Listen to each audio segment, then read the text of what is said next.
Okay, so this is the supine leg raise. Supine just means that you're lying on your back facing up, so that's what we'll do. And then we're going to be doing some leg raises. So this is primarily an exercise to target the lower abdominals.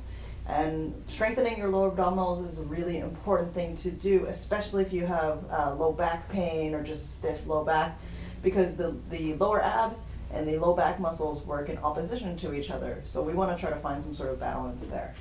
So the first thing that I like to do when getting set up for this particular exercise is making sure that I have a really strong posterior pelvic tilt.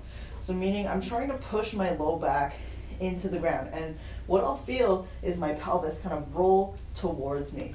So I can practice this a couple times. I'll create a bridge underneath my back and then drive my low back hard into the ground until you feel comfortable with that movement. So now I'm used to getting that low back pressed into the ground, so I'm going to lock it in there.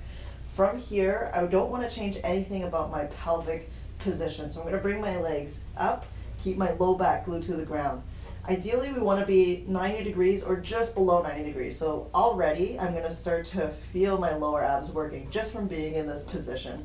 Your hands can go underneath your hips or out to the side, whatever you prefer. I like to keep it underneath my hips. So low back glued to the ground, hands underneath the hips. And we're just going to lower down only as far as we can go while maintaining that low back contact to the ground. The moment I start feeling my low back want to raise up off the ground, that's where I'm going to stop and then reverse the movement.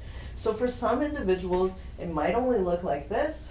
For some people, you might be able to go all the way down. And as you get stronger and better with this movement, you'll be able to go lower and lower. But the most important thing is keeping that low back glued. One little thing that I like to add is when I start to get fatigued, I might just do the eccentric or the lowering phase of it, and then it might be really difficult for me to come up without arching my back.